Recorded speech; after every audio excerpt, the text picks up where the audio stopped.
Taurus moon and Taurus ascendant, which means look at the chart. If the moon is in number 2 sign, or your ascendant, your first house is in number 2, or if you have a cluster of planets, more than 3 planets, if you have, that means there is very strong Taurus energy in your chart, and you should be watching this video.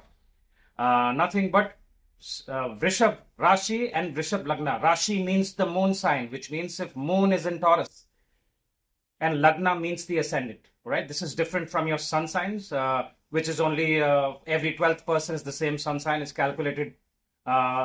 It's Western astrology. 30 every, and people born in 30 days will have the same sun sign. Not very accurate, all right? So Lagna is calculated with the time of birth, right? Every 2 hours the Lagna changes. Moon sign can be the same in 2.5 days, because moon takes longer to transit, which means if you're born today and tomorrow, your moon sign could be the same. All right. What is the difference now? People have confusion about how should I check the transit? Which video should I watch?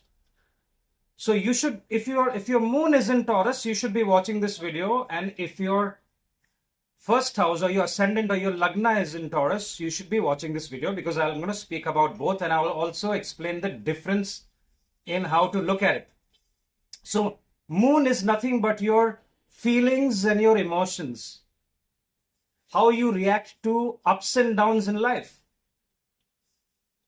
your mental strength. Remember, moon is exalted in Taurus, right? So your mental strength is seen from your moon sign, all right? How your mentality is. And anything to do with the body, your physical pain, how quickly you recover from illness is seen from your ascendant or your Lagna, all right? So I hope you understood the difference. If you have any questions about this confusion, let me know in the comments. I'll try to answer it, okay? So before we start with the transits, as you can see, there is a big cluster happening in your 11th house. This is your 11th house. Just because 12 is written there doesn't mean it's the 12th house. 12 is Pisces, the number 12th sign. All right. But this is the 11th house. And number 2 here is your first house. All right. So if you're a Taurus moon, it can, your ascendant is different. That means, it can be in any of the houses. All right. So, Taurus moon and Taurus ascendant. So Taurus moon people are usually, they're seen with the sign of the bull. If you have seen the Taurus ascendant, right, or the sign of Taurus. So the traits are very much like the bull. That means they are very patient people, all right, hardworking people. It's an earth sign, okay. They are aligned to pretty much all the material and the earthly desires of the world, which is why the second house or the sign of Taurus is denoted with them. They have traits of Venus, which means they one of their main focuses in life could be acquiring material wealth. All right. So you speak to people with Taurus energy or Taurus moons or Taurus ascendants, they would say, hey, one of my main objectives is to make sure that there should be no money problems. All right. I want to sort out money in my life so that I never have to worry about money. So that could be one of the things that the Taurus will tell you. All right. They are also very dependent people in the family. So if there is one Taurus moon or Taurus ascendant person, usually in most cases, they are the backbone, or they might be the youngest in the family, but they will be very dependent. They also, in most cases, are able to multiply assets, because assets are seen from there. Okay. So once they they'll be always thinking about I have this money. How am I able to multiply this money so that it is into this investment, that investment. So if there are more planets, if Jupiter is also there, they could be into asset management and into the banking industry. They could also be into the food and beverages industry. All right. They have Venus traits, so they could be extremely artistic, naturally gifted, especially the Taurus moon people. All right. If you haven't discovered it yet, you may have certain traits. You could be a gifted musician, or you could be a gifted artist. I have seen some Taurus moons. They were always into banking and different industries, and they suddenly started painting and sketching, and they were fantastic artists with no training, just natural traits of the Taurus, of the Venus traits. Okay. So these are some of the traits. Also, some of the negatives, they can be extremely stubborn at times, and they can also they can get angry. See, when a bull gets angry, usually bulls are patient people, all right? They have a lot of patience. They do things in a systematic way. They are hardworking, but when they lose their temper, they can be extremely, extremely angry. So some of the negative traits of the Taurus people. Also, they are very helpful people, and at times that can be also a problem, you know. So Taurus moon, especially, if you ask them for help, they will be happy to help you, all right? And that they could be taken advantage of from their friends. All right, let's look at the cluster here. So you see this massive cluster happening in the 11th house. So Taurus ascendants and Taurus moons, those who have got help from their friends and started a business. I have made other videos of the Rahu transit and Saturn transit. Watch those videos. So this transit, if you're going through a good Mahadasha, good Antardasha, and if you're forming good Dhan yogas and Raj yogas in your charts, if your planets like Saturn and Rahu and Venus are forming these yogas, this particular time period, the time I have mentioned, could be extremely financially beneficial for you. All right, because your 11th house of your incoming gains and your network circle is activated here.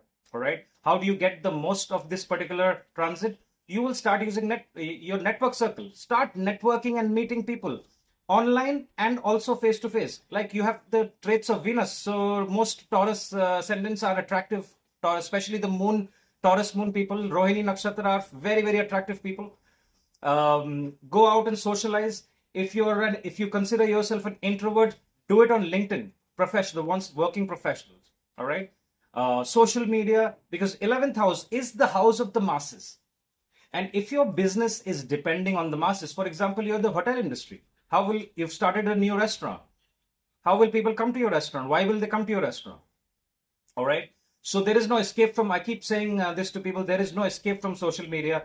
The next transit, when Rahu comes to your 10th house, is fantastic for you. So people who have invested or into the IT business, this is the time to put a framework to it. Make a long-term plan. All right. Remember, Saturn and Rahu conjunction is all about long-term.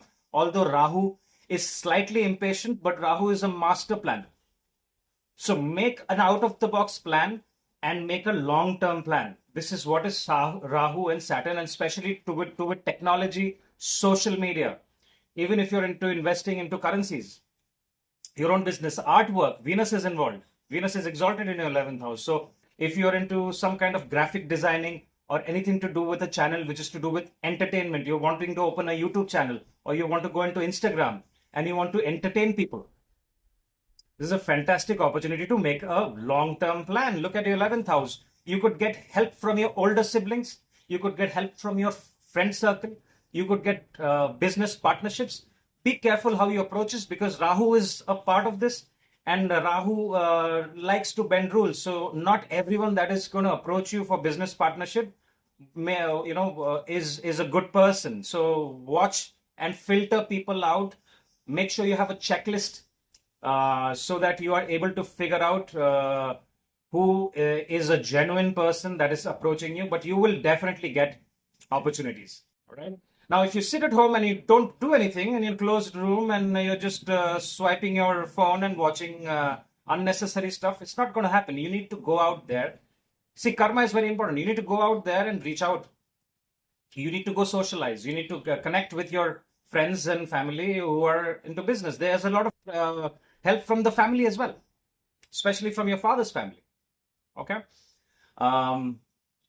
So I see a lot of good, especially from the money and incoming gains perspective. From relationship point of view, this may not be the best time, because like I said, Scorpio and Mars is going to set from some trigger dates for you till April 3rd. April 3rd, be very careful how you communicate with people, because Mars is in your second house, and Mars doesn't do well in Gemini, and especially the second house. You may get complaints from your family members and friends, especially your partners, your close people, your colleagues at work, that you are sounding very harsh, blunt, and straightforward. Okay. So if you have something to confront or there is something that you want to talk about, make sure that you are avoiding direct and confrontational communication. Be very humble and polite and be logical and try to explain it. After 4th of April, Mars goes into debilitation. So again, your relationship, the married ones and the ones in relationships, your boyfriend, girlfriends, be very careful how you deal with them. All right. There could be people going through Mars Mahadasha, Moon Mahadasha, and even Saturn Mahadasha. They could plan some kind of a travel with their partners. After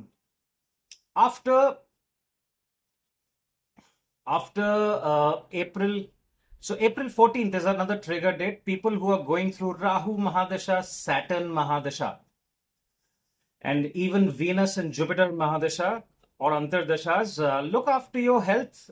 Don't suddenly make a decision about your profession. If you have something long-term going on and you want to do something else, start that as a side gig. Don't immediately quit your long-term projects. Don't quit your job immediately. All right. It's the idea should be you keep something going and then work on your other ideas that you've been working on, because usually Taurus people have the traits of Venus and they're a little more logical and organized than the Libra ascendants because it's an earth sign. So use a lot of logic and planning if you want to approach something new in your career. Wait for the next few months. Jupiter has been sitting in your first house. Good time to look after your health, especially during this time, because Saturn's third aspect will be on yourself. Go join the gym. Avoid intoxications. Avoid anything that is bad for your health. Alcohol, especially. Okay. Look after your health. Avoid adventure sports till the dates I have mentioned. In the last year or something, those who have had a spiritual transformation, let me know, or especially they have learned something, especially the Taurus moon. The Vrishabh Rashi people, if you've gotten a certification or if you've met a guru that you have learned something for, because whenever Jupiter or planet like Ketu transits over your moon, people go through some kind of a spiritual transformation, or they learn something new, or they are inclined more to the path of learning and being spiritual. So if that has happened, please mention in the comments so that the other Taurus can also benefit from it. The rest of the year, especially after Jupiter transits to your second house and even the next year, is fantastic for opening your own business, fantastic for people who are into the advertising, communication, artwork, anything to do with the hands, the banking industry.